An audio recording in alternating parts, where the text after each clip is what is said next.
tal? Saludo a todas las personas que están viendo este video. Siguiendo con las entrevistas sobre Derecho Internacional Público, hoy tenemos el honor de presentarles al doctor Vera Esquivel, que nos hablará un poco más sobre las fuentes del derecho internacional. Muy buenos días, doctor Vera. Muchas gracias por la entrevista, Ana Paola. Muchas gracias al Club ONU y también al colega Joseph Zavala, ¿no? Por esta oportunidad. Me tienes a tu disposición para responder las preguntas. Gracias. Muchas gracias. Bueno, comenzando con la entrevista, quisiera hacerle una pregunta muy puntual sobre las fuentes del derecho internacional. En este caso, ¿qué se entienden por las fuentes del derecho y cuáles serían las fuentes del derecho internacional? Esa es una pregunta muy interesante. Como hemos estado viendo en las anteriores entrevistas, este es un programa, un programa de entrevistas para conversar sobre los temas más importantes del derecho internacional, ¿no? Y hoy día nos toca, como me has preguntado tú, el tema de las fuentes del derecho, ¿no? Y cuáles son, ¿no? En el derecho internacional. Las fuentes son muy importantes para el estudio del derecho internacional. En esencia, son elementos que permiten conocer de dónde proviene el derecho internacional, ¿no? En este sentido, normalmente cuando se hace esta pregunta, la respuesta siempre incluye el contenido del artículo 38.1 del Estatuto de la Corte Internacional de Justicia, que define cuáles son las fuentes principales y las fuentes auxiliares del derecho internacional. Como fuentes principales, fundamentalmente menciona el artículo 38 de la Corte Internacional, del Estatuto de la Corte Internacional de Justicia, a los tratados, ¿no? Los tratados internacionales. Luego menciona la costumbre internacional, ¿no? Luego menciona los principios generales del derecho, que serían básicamente las fuentes principales. También está de algún modo incluido en esas fuentes las declaraciones unilaterales de los estados. Y entre las fuentes auxiliares o complementarias, la Corte en su estatuto señala que son la doctrina de los especialistas y los fallos o las sentencias de las Cortes, especialmente de la Corte Internacional de Justicia, ¿no? Como un método o una guía para entender o resolver los casos judiciales, ¿no? En ese sentido, yo quisiera, porque esta es una entrevista, digamos, breve, poner el acento en que el derecho internacional actual, el del siglo XXI, está más enfocado en la utilización de los tratados internacionales, ¿no? Es básicamente un derecho internacional convencional. Eso no quiere decir que no existan también elementos en algunos momentos de las otras fuentes, ¿no? De la costumbre o de los principios generales del derecho, pero fundamentalmente los estados en el siglo XXI han apostado por los tratados internacionales, ¿no? Por tener un derecho internacional convencional que es mucho más práctico, mucho más útil, ¿no? Para resolver los temas internacionales, ¿no? En ese sentido sería muy importante reafirmar eso. Por ejemplo, en el derecho ambiental internacional se puede apreciar claramente esto, ¿no? Hay una gran cantidad de tratados internacionales sobre medio ambiente que han suscrito la mayor parte de los países del mundo en el marco de las Naciones Unidas, por ejemplo, la Convención de Cambio Climático o la Convención sobre Diversidad Biológica, que demuestran esa vocación, ¿no? Convencional. Y además también hay tratados bilaterales y multilaterales que han suscrito los países para establecer sus obligaciones internacionales, ¿no? Eso es fundamentalmente lo que se podría decir sobre las fuentes, ¿no? Para ustedes que son estudiantes de Derecho, ¿no? Los estudiantes del Club ONU, de la Universidad San Marcos, estudiar los tratados, la teoría de los tratados es muy relevante, así como las otras fuentes también, ¿no? Aunque claramente en el siglo XXI hay una vocación por lo convencional. Muy interesante todo sobre lo que nos comenta. Teniendo en cuenta las cuatro fuentes del derecho internacional que nos ha tratado, como los tratados internacionales, la costumbre internacional, los principios generales y los actos unilaterales, nos llevaría a cuestionarnos en primer lugar qué se entiende por tratados y cuál vendría a ser su importancia. Esa es una pregunta muy interesante, estimada Ana Paola.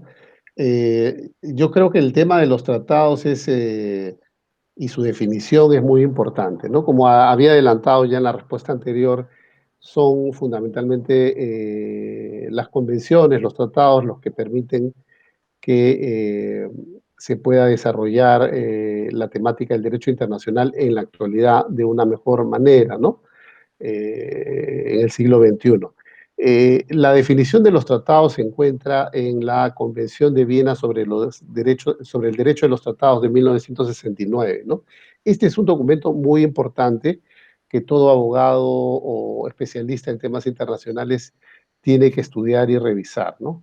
La Convención de Viena de 1969 establece un esquema jurídico para el estudio de los tratados a nivel internacional, ¿no? El Perú es parte de esa convención, así como la mayor parte de los países de las Naciones Unidas, ¿no? Y en ella la definición de los tratados es básicamente que los tratados son un acuerdo, ¿no? Un acuerdo. Es un acuerdo entre dos estados o un acuerdo entre un estado y organizaciones internacionales o entre organizaciones internacionales y estados, ¿no? Eh, eh, Preferentemente debería ser por escrito. Se habla que normalmente la convención no dice que puede ser por escrito, de manera oral, pero obviamente es muy importante que sea escrito, ¿no? Y sea que conste en un único instrumento o en más instrumentos conexos, ¿no? Por ejemplo, la Convención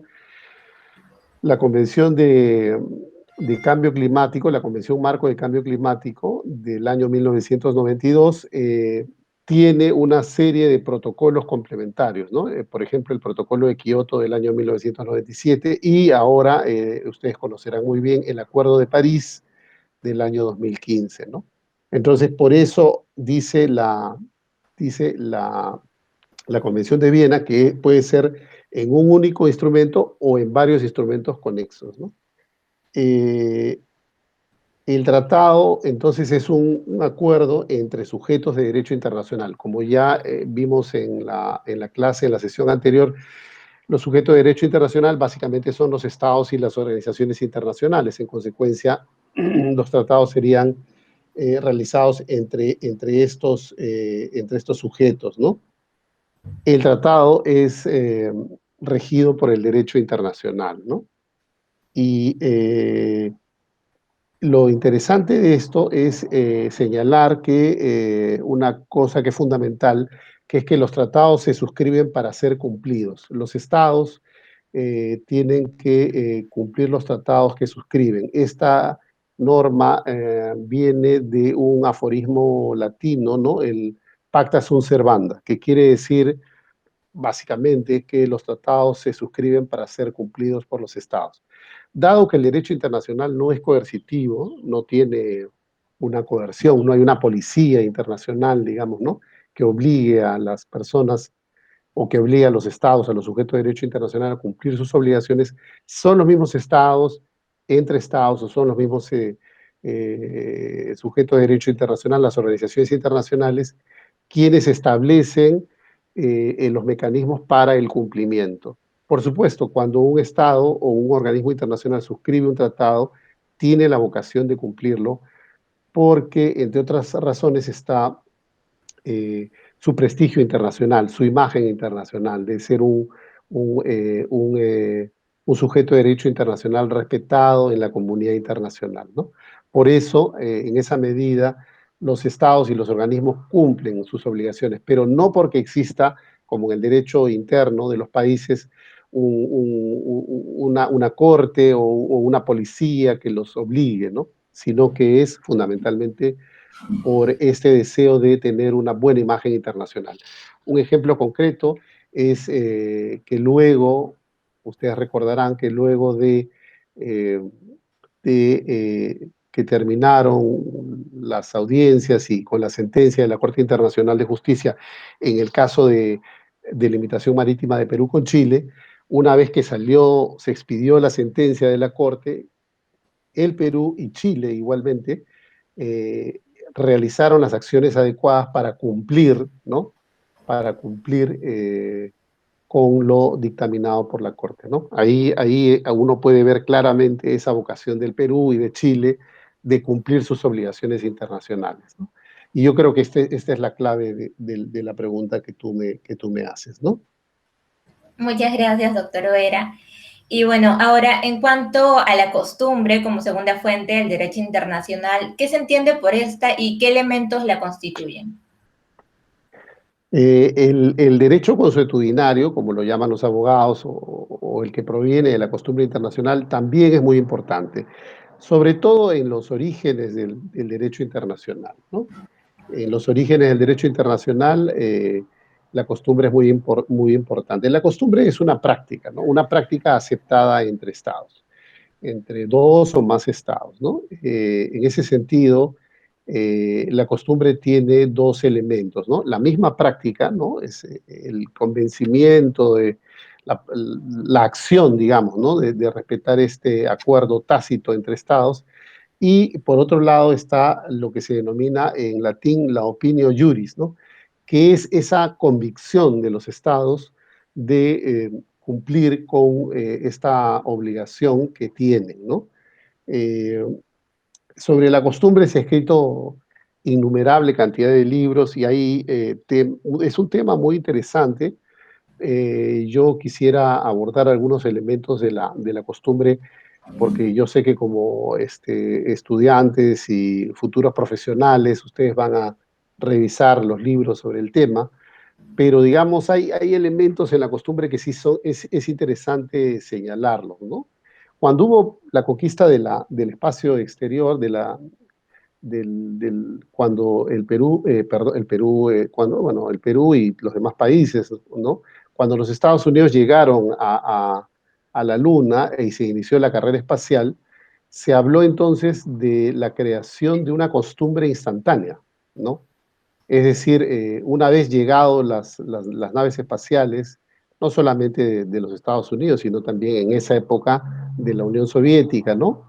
Cuando comenzaron a circundar la Tierra, cuando llegaron pusieron naves espaciales en el exterior, se habló de una costumbre instantánea, porque era muy rápido, ¿no? Habían llegado ya, en el caso de los Estados Unidos, a la Luna y la Unión Soviética y ahora China, ¿no? Habían alcanzado, habían iniciado programas espaciales y no habían normas sobre eso, ¿no? Entonces se habló de que era una vez en la humanidad en que se hablaba de la costumbre instantánea, ¿no? Habían ciertas prácticas que nacían inmediatamente, ¿no? Luego esto ya se ha ido formalizando porque hay, como ustedes saben, 5 acuerdos sobre temas del espacio exterior que los han firmado las potencias en los países que sobre todo han llegado al espacio exterior. Pero ese es un caso interesante, ¿no? Del año 69, uno puede decir reciente, del siglo pasado, pero reciente, ¿no? Otro caso interesante en la costumbre es el caso del asilo, ¿no? Hubo un famoso caso hace algunos años, hace algunos buenos años, en el siglo pasado, cuando un político peruano, no mencionaremos su nombre, ¿no?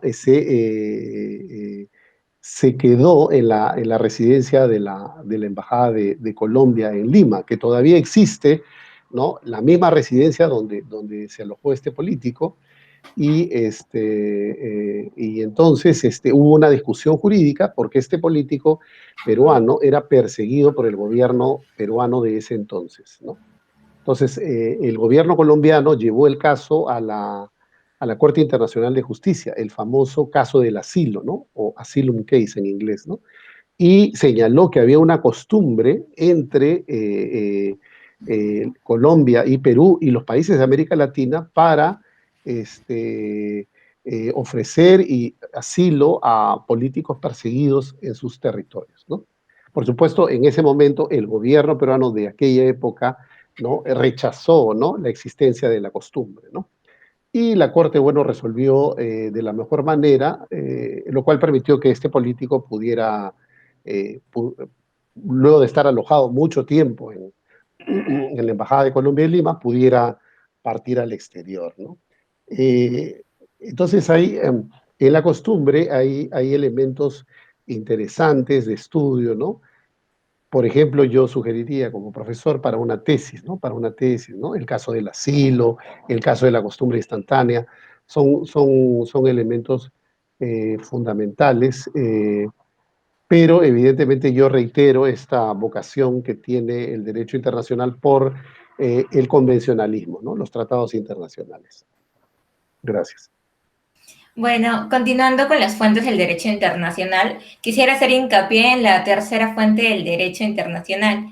En ese sentido, ¿qué se entiende por los principios generales del derecho y cuál vendría a ser su clasificación interna? Esa es una pregunta también muy interesante, ¿no? Eh, Como tú sabes, la Corte Internacional de Justicia se crea después del final de la Segunda Guerra Mundial, ¿no? De esta guerra que se llevó a cabo entre los años 1939 y 1945, ¿no? Entonces la Corte Internacional de Justicia, antes había habido otra corte, la Corte Permanente, pero no hablaremos de ella en esta ocasión. La Corte Internacional de Justicia y otras entidades de Naciones Unidas se crean luego del fin de la Segunda Guerra Mundial.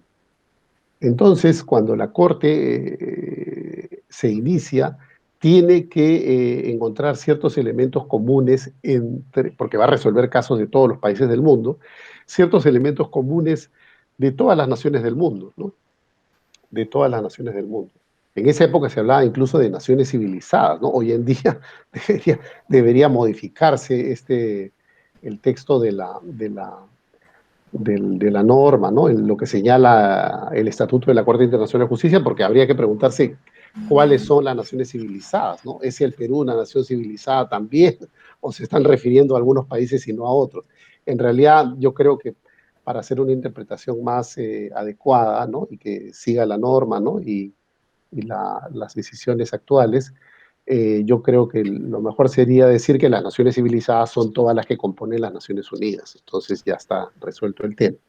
Pero para regresar a la pregunta, los que crean la Corte tienen que encontrar elementos comunes en todas las naciones porque van a resolver casos de todas las naciones. Y ahí es donde aparecen los principios generales del derecho, ¿no? Y hay principios generales del derecho que vienen de los órdenes nacionales, ¿no?, de los regímenes nacionales.